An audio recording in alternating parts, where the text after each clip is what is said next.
ನಮಸ್ಕಾರ, ಹೇಗಿದ್ದೀರಾ? ನೀವೆಲ್ಲರೂ ಚೆನ್ನಾಗಿದ್ದೀರಾ ಅಂತ ಭಾವಿಸ್ತಾ ಇವತ್ತಿನ ವಿಡಿಯೋಗೆ ತಮ್ಮೆಲ್ಲರಿಗೂ ಪ್ರೀತಿಯ ಸ್ವಾಗತ. ಸ್ನೇಹಿತರೆ, ಇವತ್ತಿನ ವಿಡಿಯೋದಲ್ಲಿ ಒಂದು ತುಂಬ ಸಂತೋಷದ ವಿಷಯ ಹೇಳ್ತೀನಿ. ಜೊತೆಗೆ ಒಬ್ಬರು ಅಲ್ಲ, ತುಂಬ ಜನ ಪ್ರಶ್ನೆ ಕೇಳಿದರು. ಅದ್ರ ಬಗ್ಗೆ ಯಾಕೆ ಮಾಡಬಾರ್ದು ಅದನ್ನು ಅಂತ ಕೂಡ ನಾನು ನಿಮಗೆ ಡೀಟೇಲಾಗಿ ಹೇಳ್ತೀನಿ. ಒಂದು ಕಂಟೆಂಟನ್ನು ತೊಗೊಂಡು ಹೇಗೆ ಮಾತಾಡ್ತೀನಿ ಇವತ್ತು, ಸರಿನಾ? ಮೊದಲನೇದಾಗಿ ಸಂತೋಷದ ವಿಚಾರವನ್ನು ಹೇಳ್ಬಿಡ್ತೀನಿ. ಏನು ಅಂಥೇಳಿ, ಈಗ ಒಂದು 4-5 ದಿನದ ಹಿಂದೆ ಒಬ್ಬರು ಮಗಳು ಫೋನ್ ಮಾಡಿದರು. ನನ್ನ ತಾಯಿನ ವೆಂಟಿಲೇಟರಲ್ಲಿ ಇಟ್ಟಿದ್ದಾರೆ ಮೇಡಮ್, ಅವ್ರು ಹುಷಾರಾಗಬೇಕು ಅಂಥೇಳಿ ನೀವು ಯಾರ ಹತ್ರ ಪ್ರಾರ್ಥನೆ ಮಾಡಿ ನನಗೊಂದು ಹೂ ಪ್ರಸಾದವನ್ನು ಇಸ್ಕೊಡಿ ಅಂಥೇಳಿ. ಸರಿ ಅಂಥೇಳಿ ನಾನು ರಾಯರಿಗೆ ವಿಶೇಷ ಪೂಜೆ ಗುರುವಾರ ಸಲ್ಲಿಸಿ ರಾಯರ ಹತ್ರ ಪ್ರಾರ್ಥನೆಯನ್ನು ಮಾಡಿ, ಗುರುವಾರ ಬುಧವಾರ ಯಾವುದೋ ದಿನ ಮಾಡಿದ್ದೀನಿ, ಸಲ್ಲಿಸಿ ಹೂ ಪ್ರಸಾದ ಕೂಡ ತೊಗೊಂಡಿದ್ದೆ. ರಾಯರು ಕೂಡ ಹೂ ಪ್ರಸಾದ ಕೊಟ್ಟಿದ್ದರು, ಒಳ್ಳೆಯದಾಗತ್ತೆ ಅಂತ ಹೇಳಿ. ಅವರು ನಿನ್ನೆ ನನಗೆ ವಾಯ್ಸ್ ಮೆಸೇಜ್ ಕಳಿಸಿದ್ದಾರೆ. ನಿನ್ನೆ ಮಧ್ಯಾಹ್ನ ವಾಯ್ಸ್ ಮೆಸೇಜ್ ಕಳಿಸಿದ್ದಾರೆ. ಅಮ್ಮನಿಗೆ ವೆಂಟಿಲೇಟರಿಂದ ಇವಾಗ ತೆಗೆದಿದ್ದಾರೆ, ಸೇಫ್ ಆಗಿದ್ದಾರೆ, ಅಮ್ಮ ಆರಾಮಾಗಿದ್ದಾರೆ, ಇನ್ನೂ ಸ್ವಲ್ಪ ಆರಾಮಾಗಬೇಕು, ಇನ್ನೂ ಕೂಡ ಆರಾಮಾಗಲಿ ಅಂಥೇಳಿ ನೀವು ಪ್ರಾರ್ಥನೆ ಮಾಡಿ ಮೇಡಮ್ ಅಂಥೇಳಿ ನಿನ್ನೆ ಮಧ್ಯಾಹ್ನ ಕಳಿಸಿದ್ರು ವಾಯ್ಸ್ ಮೆಸೇಜನ್ನ. ನಂಗೆ ತುಂಬ ಸಂತೋಷ ಆಯಿತು. ರಾಯರು ನಿಜವಾಗ್ಲೂ ಕರುಣಾಮಯಿಗಳು ಅಂತ ಅನ್ನಿಸ್ಬಿಡ್ತು ನನಗೆ. ಅವರು ಎಷ್ಟು ಸಂತೋಷವಾಗಿ ಮಾತಾಡಿದ್ರು ಅಂದರೆ ನನಗೂ ತುಂಬ ಸಂತೋಷ ಆಯಿತು ಅದನ್ನು ಕೇಳಿ, ಸರಿನಾ? ಅದರದ್ದೊಂದು ಕ್ಲಿಪ್ಪಿಂಗ್ಸನ್ನು ನಾನು ಇವಾಗ ಆ್ಯಡ್ ಮಾಡ್ತೀನಿ, ಸರಿನಾ? ಕೇಳ್ಕೊಂಡು ಬನ್ನಿ, ಆಮೇಲೆ ನನ್ನ ಮಾತನ್ನು ಶುರು ಮಾಡ್ತೀನಿ. ನಮಸ್ತೆ ಅಕ್ಕ, ತುಂಬ ಥ್ಯಾಂಕ್ಸ್ ನಿಮಗೆ, ನೀವು ಹೀಗೆ ಕಳಿಸಿದ್ದಕ್ಕೆ. ಇದು ಗುರುರಾಯರದ ಆಶೀರ್ವಾದದಿಂದ ಮತ್ತು ನಿಮ್ಮದು ಪ್ರಾರ್ಥನೆಯಿಂದ ಇವತ್ತು ನನ್ನ ತಾಯಿಗೆ ವೆಂಟಿಲೇಟರಿಂದ ಹೊರಗೆ ತಂದಿದ್ದಾರೆ. ಅವರು ಶೀಘ್ರನೇ ಇನ್ನೂ ಚೇತರಿಸ್ಕೊಂಡು ಶೀಘ್ರನೇ ನಾವು ಮನೆ ಹೋಗುವಾಗೆ ಮಾಡಲಿ ಅಂತ ಹೇಳಿ ನೀವು ಒಂದು ಪ್ರಾರ್ಥನೆ ಮಾಡಿ ಅಷ್ಟೇ. ಹೇಗಾದರೂ ನನಗೆ ರಾಯರ ಮೇಲೆ ನಂಬಿಕೆ ಇದೆ ಅಕ್ಕ. ನನಗೆ ತುಂಬ ಧನ್ಯವಾದಗಳು ನೀವು ಪ್ರಾರ್ಥನೆ ಮಾಡಿದ್ದಕ್ಕೆ. ಗುರುರಾಯರು ಇದ್ದಾರೆ ಅಂತ ಇದಕ್ಕೆ ಒಂದು ದೊಡ್ಡ ಉದಾಹರಣೆ ಅಂತ ಹೇಳ್ಬೋದು. ಥ್ಯಾಂಕ್ ಯು ಅಕ್ಕ, ಥ್ಯಾಂಕ್ ಯು. ಕೇಳಿದ್ರಾ? ನಿಮಗೂ ಕೂಡ ಸಂತೋಷ ಆಯ್ತಲ್ಲ? ನನಗೂ ಕೂಡ ಅಷ್ಟೇ ಸಂತೋಷ ಆಯಿತು, ರಾಯರು ಅನುಗ್ರಹ ಮಾಡಿದ್ರು ಅಂಥೇಳಿ. ಇನ್ನು ಇವತ್ತಿನ ಕಂಟೆಂಟನ್ನು ಮಾತಾಡೋಕ್ಕೆ ಹೋದರೆ, ಯಾವ ಕಂಟೆಂಟ್ ಇವತ್ತು ಅಂತ ಕೇಳಕ್ಕೆ ಹೋದರೆ, ಸ್ನೇಹಿತರು ತುಂಬ ಜನ ಕೇಳ್ತಾ ಇರ್ತೀರಿ ನನ್ನ ಪ್ರಶ್ನೆ. ನನ್ನ ವಾಟ್ಸಪ್ ಗ್ರೂಪಲ್ಲಂತೂ ಅವಾಗವಾಗ ಇದು ಹರಿದಾಡ್ತಾ ಇರುತ್ತೆ. ಏನದು ಅಂತ ಹೇಳಿದ್ರೆ, ಟ್ಯಾಟು ಹಾಕಿಸ್ಕೊಳ್ಬಹುದಾ ರಾಯರದು ಅಂತ ಹೇಳಿ. ಅದು ಹೆಣ್ಮಕ್ಳು ಹಾಕಿಸ್ಕೋಬಹುದಾ, ಗಂಡು ಮಕ್ಕಳು ಹಾಕಿಸ್ಕೋಬಹುದಾ, ರಾಯರ ಮುಖವನ್ನು ಹಾಕಿಸ್ಕೋಬಹುದಾ ಅಂಥೇಳಿ ಕೇಳ್ತಾ ಇರ್ತಾರೆ. ಅದಕ್ಕೆ ಒಂದು ಹೇಳೋಕ್ಕೆ ನಾನು ಇಷ್ಟಪಡ್ತೀನಿ, ಮತ್ತು ಕೆಲವೊಂದನ್ನ ನಿಮಗೆ ಅರಿವನ್ನು ತರೋಕ್ಕೆ ನಾನು ಪ್ರಯತ್ನ ಮಾಡ್ತೀನಿ. ಅದೆಲ್ಲ ಕೇಳಾದ್ಮೇಲೂ ಕೂಡ ನಿಮಗೆ ಹಾಕಿಸ್ಕೋಬೇಕು ಅಂತ ಹೇಳಿದ್ರೆ ಅದು ನಿಮಗೆ ಸಂಬಂಧಪಟ್ಟಂಥ ವಿಚಾರ, ಸರಿನಾ? ಇಲ್ಲಿ ತಪ್ಪು ಸರಿ ಅಂತ ಅನ್ನೋಕ್ಕಿಂತನೂ ಕೂಡ ಭಾವನೆಗಳನ್ನು, ಕೆಲವೊಂದಕ್ಕೆ ಭಾವನೆಗಳಿಗೆ ಬೆಲೆ ಕೊಟ್ಟು ಹೇಳಕ್ಕೆ ಹೋಗ್ತೀನಿ. ಅದ್ರ ಮೇಲೆ ನಿಮ್ಮ ಇಷ್ಟ, ಸರಿನಾ? ಆ್ಯಕ್ಚುಯಲ್ ಆಗಿ ಹೇಳಬೇಕಂದ್ರೆ, ಟ್ಯಾಟೂನ ಹೆಣ್ಮಕ್ಳೇ ಆಗಲಿ ಗಂಡು ಮಕ್ಕಳೇ ಆಗಲಿ ಹಾಕಿಸ್ಕೊಳ್ಬಾರ್ದು, ಯಾರು ಕೂಡ ಹಾಕಿಸ್ಕೊಳ್ಬಾರ್ದು. ಏನಕ್ಕೆ ಅಂತ ಹೇಳ್ತೀನಿ, ಒಂದು ವಿಚಾರವಾಗಿ ಹೇಳ್ತೀನಿ. ಹೆಣ್ಮಕ್ಳಿಗೆ ಅಂದರೆ ನಮಗೆ ಮುಟ್ಟಿನ ಸಮಯ ಬರ್ತಾ ಇರುತ್ತೆ, ತಿಂಗಳಲ್ಲಿ 5ರಿಂದ 7 ದಿನ ಈ ಥರ ಬರ್ತಾ ಇರುತ್ತೆ. ಮುಟ್ಟಿನ ಸಮಯದಲ್ಲಿ ನಾವು ದೇವರ ಪೂಜೆಗೆ ನಾವು ನಿಷಿದ್ಧ, ನಾವು ಅವಾಗ ದೇವ್ರ ಪೂಜೆ ಮಾಡಬಾರ್ದು. ತುಂಬ ಜನ ಆರ್ಗ್ಯೂ ಮಾಡ್ತಾರೆ, ಇದೆಲ್ಲ ನೇಚರು ಹಾಗೆ ಹೀಗೆ ಅಂತ. ಏನೇ ಆದರೂ ಕೂಡ ನೇಚರ್ ಅಂತಲೇ ಅಂದ್ಕೊಂಡ್ರೂ ಕೂಡ ಆ ದಿನಗಳಲ್ಲಿ ದೇವರ ಪೂಜೆಗಳು ಮಾಡಲಿಕ್ಕೆ ಬರೋದಿಲ್ಲ, ನಮಗೆ ಅಧಿಕಾರ ಇರೋದಿಲ್ಲ, ಸರಿನಾ? ಆವಾಗ ನಾವು ಮಾಡಬಾರ್ದು, ಸರಿ? ಆ ರೀತಿ ಇರುವಂಥದ್ದು. ಮತ್ತು ಇನ್ನೊಂದೇನು ಅಂತ ಹೇಳಿದ್ರೆ, ರಾಯರನ್ನು ನಾವು ಯತಿಗಳಾಗಿರೋದ್ರಿಂದ, ಅವರು ಯತಿಗಳಾಗಿರೋದ್ರಿಂದ ದೇವರಿಗಿಂತನೂ 1-2 ಪಟ್ಟು ನಾವು ಹೆಚ್ಚಿನ ಮಡಿಯನ್ನು ನಾವು ಆಚರಣೆ ಮಾಡ್ತೀವಿ ರಾಯರಿಗೆ, ಯತಿಗಳು ಅನ್ನುವಂಥ ಕಾರಣಕ್ಕೆ. ಸೊ ಆಗಿರುವಂಥ ಕಾರಣದಿಂದ ಹೆಣ್ಮಕ್ಳು ಅವರ ಒಂದು ಟ್ಯಾಟೂ ಆಗಲಿ ಅದೆಲ್ಲ ಹಾಕಿಸ್ಕೊಳ್ಳೋಕೆ ಬರೋದಿಲ್ಲ. ಜೊತೆಗೆ ನೀವು ಅಬ್ಸರ್ವ್ ಮಾಡಿದ್ರೆ, ರಾಯರ ಮಠಗಳಲ್ಲಿ ರಾಯರಿಗೆ ಏನು ಪೂಜೆಯನ್ನು ಸಲ್ಲಿಸ್ತಾರಲ್ವ, ಅರ್ಚಕರಾಗಿರಬಹುದು, ಗುರುಗಳಾಗಿರಬಹುದು, ಅವರು, ನೀವು ರಾಯರ ಮಠದಲ್ಲಿ ಅಬ್ಸರ್ವ್ ಮಾಡಿದ್ದೀರಾ ಅಂತ ಹೇಳಿದರೆ ಅವರು ಯಾರನ್ನು ಕೂಡ ಮುಟ್ಕೊಳ್ಳೋದಿಲ್ಲ, ಸರಿನಾ? ಬೆಳಗ್ಗೆ ಒಂದು ಸರಿ ಪೂಜೆ ಮಾಡಿ ಅವರು ಕ್ಲೋಸ್ ಮಾಡಿದ್ರೆ ಮತ್ತೆ ಸಂಜೆ ಅವರು ಸ್ನಾನಗಳನ್ನೆಲ್ಲ ಮಾಡ್ಕೊಂಡು ಬಂದೇ ಪೂಜೆ ಮಾಡೋದು, ಮತ್ತು ಪದೇ ಪದೇ ರಾಯರ ಒಂದು ಗರ್ಭಗುಡಿಗೆ ಅವರು ಹೋಗೋದಿಲ್ಲ. ಸೊ ಈ ರೀತಿ ತುಂಬ ನಿಯಮಗಳು ರಾಯರಿಗೆ ಇದೆ. ಮತ್ತು ಆ ಗುರುಗಳನ್ನ ಕೂಡ ನಾವು ಮುಟ್ಟೋ ಆಗಿಲ್ಲ, ಮುಟ್ಟಿಸ್ಕೊಳ್ಳೋದಿಲ್ಲ ಅವರು. ಈ ರೀತಿ ತುಂಬ ಮಡಿಯನ್ನು ನಾವು ರಾಯರಿಗೆ ಮಾಡ್ತೀವಿ. ನಾವು ಅಂದ್ಕೊಳ್ತೀವಿ ಕೇವಲ ಭಕ್ತಿ ಮಾತ್ರ ರಾಯರು ಕೇಳ್ತಾರೆ ಅಂತ. ಖಂಡಿತವಾಗ್ಲೂ ಸತ್ಯ. ಅದು ಪೂಜೆಯಲ್ಲಿ ಭಕ್ತಿ ಮಾತ್ರ ಕೇಳ್ತಾರೆ, ನಮ್ಮದು ಏನು ಕೂಡ ಲೆಕ್ಕ ಇರೋದಿಲ್ಲ, ಭಕ್ತಿ ಮಾತ್ರ ಅಂತ ಹೇಳಿ ನಾವು ಕೇವಲ ಪೂಜೆಯಲ್ಲಿ ಅದನ್ನು ನಾವು ಮಾಡ್ತೀವಿ. ಹಾಗಂತ ಪೂಜೆಯಲ್ಲಿ ಮಾಡ್ತೀವಿ ಅಂತ ಅಂದ ಮಾತ್ರಕ್ಕೆ ನಾವು ನಮ್ಮ ಮೈ ಮೇಲೆ ಅವರನ್ನು ಹಾಕಿಸ್ಕೊಳ್ಳೋದು ತುಂಬ ತಪ್ಪು. ಯಾಕಂದರೆ ನಾವು ಕೆಲವೊಂದು ಸತಿ ಅಟ್ ಪ್ರೆಸೆಂಟ್ ಈಗ ನಾನು ಹೇಳಕ್ಕೆ ಬಂದೆ, ಈಗ ಪೀರಿಯಡ್ಸ್ ಆಗಿರ್ತೀವಿ, ಆ ಸಮಯದಲ್ಲಿ ನಮ್ಮ ಮೇಲೆ ಅವರು ಇದ್ದೇ ಇರ್ತಾರೆ.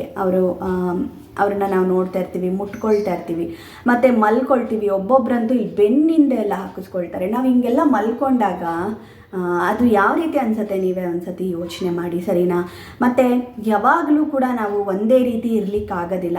ಈಗ ಮದುವೆ ಆಗದೆ ಇರೋ ಹೆಣ್ಮಕ್ಳಾಗಲಿ, ನಮ್ಮಲ್ಲಿರುವಂಥ ಕೆಲವೊಂದು ಭಾವನೆಗಳು, ಉದ್ವೇಗಗಳು ನಿಮಗೆಲ್ರಿಗೂ ಅರ್ಥ ಆಗುತ್ತೆ ಅಂತ ನಾನು ಅಂದ್ಕೊಳ್ತೀನಿ.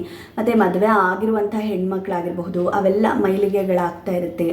ಆ ಟೈಮಲ್ಲೆಲ್ಲ ರಾಯರು ಯತಿಗಳಾಗಿರುವಂತಹ ಕಾರಣ ನಮ್ಮ ಮೈ ಮೇಲೆ ಅದನ್ನು ನಾವು ಹಾಕ್ಕೊಂಡಾಗ, ಅವರ ಒಂದು ಟ್ಯಾಟು ಹಾಕ್ಕೊಂಡಾಗ ನೀವೇ ಅರ್ಥ ಮಾಡ್ಕೊಳ್ಳಿ ಅದು ಎಷ್ಟರ ಮಟ್ಟಕ್ಕೆ ನಮಗೆ ತಪ್ಪು ಅಂತ ಅನಿಸುತ್ತೆ ಅಂತ ಹೇಳಿ.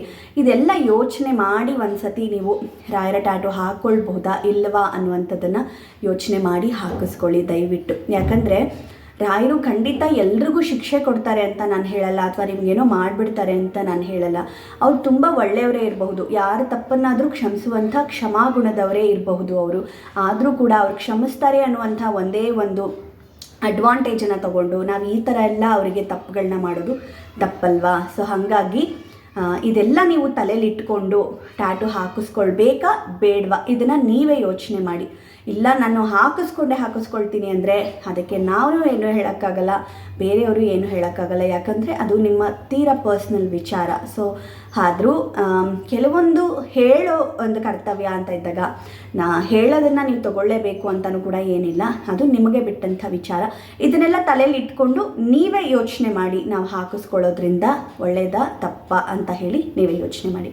ಇನ್ನು ಗಂಡು ಮಕ್ಕಳು ಹಾಕಿಸ್ಕೊಳ್ಬಹುದಾ? ಗಂಡು ಮಕ್ಳು ಏನು ಹಾಗಾದರೆ ಈ ಪೀರಿಯಡ್ ಸಮಸ್ಯೆ ಎಲ್ಲ ಇಲ್ವಲ್ಲ ಗಂಡು ಮಕ್ಕಳಿಗೆ, ಹಾಗಾದರೆ ಹಾಕಿಸ್ಕೊಳ್ಬಹುದಲ್ವ ಗಂಡು ಮಕ್ಕಳು ಅಂತ ಹೇಳಿ ಅವರಿಗೂ ಕೂಡ ಸೇಮ್ ಇದನ್ನೇ ನಾನು ಹೇಳೋಕ್ಕೆ ಇಷ್ಟಪಡ್ತೀನಿ. ಕೆಲವೊಂದು ಸತಿ ನಾವು ಅರ್ಥ ಮಾಡ್ಕೊಳ್ತೀರಾ ಅಂತ ಹೇಳ್ತೀನಿ, ಸರಿನಾ? ಎಲ್ಲ ಟೈಮಲ್ಲೂ ಮನುಷ್ಯ ನಾವು ಹಾಗೆ ಇರೋಕ್ಕೆ ಆಗೋದಿಲ್ಲ.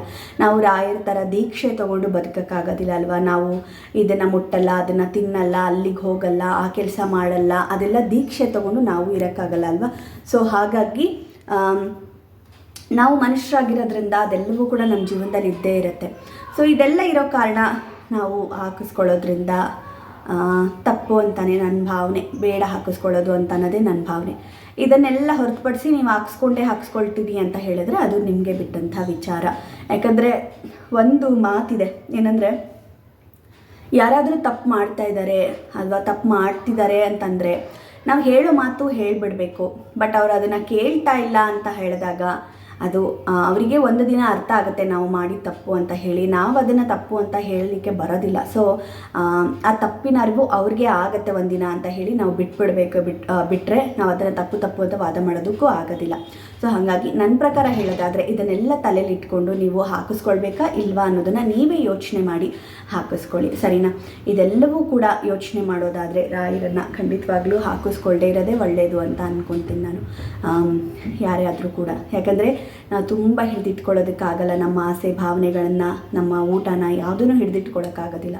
ಮತ್ತು ಇನ್ನಷ್ಟು ಜನ ಕೇಳ್ತಾರೆ, ಅವ್ರು ಹಾಕಿಸ್ಕೊಂಡಿದ್ದಾರಲ್ಲ ಅವ್ರಿಗೇನಾಗ್ಬಿಟ್ಟಿದೆ, ಇವ್ರು ಹಾಕಿಸ್ಕೊಂಡಿದ್ದಾರಲ್ಲ ಇವ್ರಿಗೇನಾಗ್ಬಿಟ್ಟಿದೆ, ಈಗ ಇವ್ರು ಹಾಕಿಸ್ಕೊಂಡಿದ್ದಾರೆ, ಹೆಣ್ಮಗಳಾಗಿ ಹಾಕಿಸ್ಕೊಂಡಿದ್ದಾರೆ, ನಾವು ಯಾಕೆ ಹಾಕಿಸ್ಕೊಳ್ಬಾರ್ದು ಅಂತ ಈ ಥರ ಎಲ್ಲ ಪ್ರಶ್ನೆ ಮಾಡೋರು ಇರ್ತಾರೆ. ಸೊ ಹಾಗಾಗಿ ಕೆಲವೊಂದು ತಪ್ಪು ಒಪ್ಪುಗಳ ಅರಿವನ್ನು ಮಾಡಿಕೊಂಡು ನೀವು ಯೋಚನೆ ಮಾಡಿ. ಈಗ ಯಾರೋ ಹಾಕಿಸ್ಕೊಂಡ್ರು ಅಂತ ನಾವು ಹಾಕಿಸ್ಕೊಳ್ಬಹುದಲ್ವಾ ಅಂತ ನೀವು ಯೋಚನೆ ಮಾಡೋಕ್ಕಿಂತ ಅದನ್ನು ನಾವು ಎಲ್ಲದರಲ್ಲೂ ಮಾಡ್ತೀವಾ ಅಂತ ಯೋಚನೆ ಮಾಡಿ. ಈಗ ಯಾರೋ ದೇವ್ರ ಪೂಜೆ ಮಾಡ್ತಿದ್ದಾರೆ ಅಂತ ನಾವು ಪೂಜೆ ಮಾಡಲ್ವಲ್ಲ, ಇಲ್ಲ ಯಾರೋ ಉಪವಾಸ ಮಾಡ್ತಾ ಇದ್ದಾರೆ ಅಂತ ನಾವು ಉಪವಾಸ ಮಾಡಲ್ವಲ್ಲ, ಇಲ್ಲ ಇನ್ಯಾರೋ ಏನೋ ಒಳ್ಳೆ ಕೆಲಸ ಮಾಡ್ತಾ ಇದ್ದಾರೆ ಅಂತ ಅದನ್ನು ನಾವು ಮಾಡೋಕ್ಕಾಗತ್ತಾ ಅಲ್ವಾ? ಇದೆಲ್ಲದಕ್ಕೂ ನಾವು ಕಂಪೇರ್ ಮಾಡ್ಕೊಂಡಾಗ ಕೇವಲ ಅವ್ರು ಟ್ಯಾಟು ಹಾಕಿಸ್ಕೊಂಡ್ಬಿಟ್ಟಿದ್ದಾರೆ, ನಾವು ಯಾಕೆ ಹಾಕಿಸ್ಕೋಬಾರ್ದು ಅನ್ನುವಂಥ ಪ್ರಶ್ನೆ ಒಂದನ್ನು ಬಿಟ್ಟು ಬೇರೆದನ್ನು ನಾವು ಹಾಗೆ ಕಂಪೇರ್ ಮಾಡಿಕೊಂಡಾಗ ಅದರ ವ್ಯತ್ಯಾಸ ನಿಮಗೆ ಗೊತ್ತಾಗುತ್ತೆ.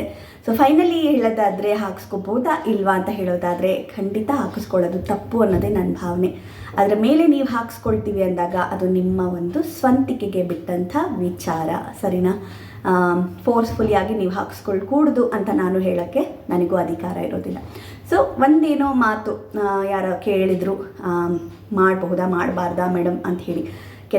ಒಬ್ರಿಗೆ ಮಾತ್ರ ಹೇಳೋದಕ್ಕಿಂತ ತುಂಬ ಜನಕ್ಕೆ ಈ ಮೈಂಡಲ್ಲಿ ಬಂದಿರುತ್ತೆ. ಯಾಕಂದರೆ ಅವ್ರನ್ನ ನಾವು ತುಂಬ ಪ್ರೀತಿ ಮಾಡ್ತೀವಿ. ಎಲ್ಲರೂ ಹೇಳ್ತೀವಲ್ವ, ನನ್ನ ತಂದೆ ತಾಯಿ ಥರ ನಾನು ಪ್ರೀತಿ ಮಾಡ್ತೀನಿ ಅಂತ. ಖಂಡಿತವಾಗ್ಲೂ ಸತ್ಯ. ತಂದೆ ತಾಯಿ ಎಷ್ಟೇ ಪ್ರೀತಿ ಮಾಡಿದ್ರು ನಾವು ಮನಸ್ಸಲ್ಲಿ ಇಟ್ಕೊಂಡು ಪ್ರೀತಿ ಮಾಡೋಣ ಅಲ್ವಾ. ನಾವು ಟ್ಯಾಟು ಹಾಕ್ಸ್ಕೊಂಡ್ರೆ ಮಾತ್ರನೇ ರಾಯರ ಭಕ್ತರ, ಅಥವಾ ಕೈ ಮೇಲೆ ರಾಯರ ಒಂದು ಮುಖಚಿತ್ರವನ್ನು ಬರೆಸ್ಕೊಂಡ್ರೆ ಮಾತ್ರ ರಾಯರ ಭಕ್ತರ? ಇಲ್ಲ, ರಾಯರ ಭಕ್ತರು ಅಂತ ನಾವು ನಿರೂಪಿಸ್ಕೊಳ್ಳೋಕ್ಕೆ ಬೇರೆ ಬೇರೆ ದಾರಿಗಳು ತುಂಬ ಇದೆ ಆಯಿತಾ. ಅವರ ಒಂದು ಏನಂತಾರೆ, ಅವರ ಒಂದು ಇದನ್ನು ನಾವು ಎಲ್ಲೆಡೆ ಸಾರೋದನ್ನ ಮಾಡಬೇಕು. ಅವರ ಒಳ್ಳೆಯ ಗುಣಗಳನ್ನು, ಒಳ್ಳೆಯ ತತ್ವಗಳನ್ನು ನಮ್ಮಲ್ಲಿ ಅಳವಡಿಸ್ಕೊಳ್ಳುವಂಥದ್ದನ್ನು ಮಾಡಬೇಕು. ಅವರ ಬಗ್ಗೆ ಹೆಚ್ಚಿನ ಜನಕ್ಕೆ ತಿಳುವಳಿಕೆಯನ್ನು ನೀಡುವಂಥ ಕೆಲಸವನ್ನು ಮಾಡಬಹುದು. ರಾಯರನ್ನು ನಾವು ಅಷ್ಟು ಇಷ್ಟಪಡ್ತೀವಿ ಅಂದಾಗ ಕೇವಲ ಟ್ಯಾಟು ಹಾಕ್ಸ್ಕೊಳ್ಳೋದ್ರಿಂದ ರಾಯರು ನಮಗೇನು ನಾನು ರಾಯರಿಗೆ ಹೀಗೆ ಅಂತ ಅನ್ನೋದನ್ನು ಪ್ರದರ್ಶನ ಮಾಡೋ ಅವಶ್ಯಕತೆ ಏನಿರೋದಿಲ್ಲ ಅಲ್ವಾ. ಸೊ ಕೇವಲ ಭಕ್ತಿ ಮನಸ್ಸಲ್ಲಿದ್ದರೆ ಸಾಕು, ನಾನು ರಾಯರ ಭಕ್ತಳು ಅಂತ ಹೇಳಿ ರಾಯರಿದ್ದಾರೆ ಅನ್ನುವಂಥ ನಾಮವನ್ನು ಯಾವಾಗಲೂ ಹೇಳಿದ್ರೇ ಸಾಕು, ನಮ್ಮ ಬಳಿ ರಾಯರಿದ್ದೇ ಇರ್ತಾರೆ. ನಾವು ಟ್ಯಾಟು ಹಾಕ್ಸ್ಕೊಂಡ್ರೆ ಮಾತ್ರ ರಾಯರು ನಮ್ಮ ಜೊತೆ ಇರ್ತಾರೆ ಅಂತಲ್ಲ. ನಾವು ಮನಸ್ಸಲ್ಲಿ ರಾಯರನ್ನ ಪ್ರತಿಷ್ಠಾಪನೆ ಮಾಡ್ಕೊಂಡು ಬಿಟ್ಟಿದ್ದೀವಿ ಅಂತಂದಾಗ ಟ್ಯಾಟು ಎಲ್ಲ ಏನು ಬರೋದಿಲ್ಲ ಮಧ್ಯ ಅಂತ ಅಂದ್ಕೊಳ್ತೀನಿ. ಸರಿನಾ? ನಿಮಗೆ ಅರ್ಥ ಆಯಿತು, ಇಷ್ಟ ಆಯಿತು ಅಂತ ಭಾವಿಸ್ತೀನಿ. ಮುಂದಿನ ವಿಡಿಯೋದಲ್ಲಿ ಮತ್ತೆ ಸಿಗ್ತೀನಿ ಸ್ನೇಹಿತರೆ. ನಮಸ್ಕಾರ. ಹೋಗಿ ಬರಲಾ?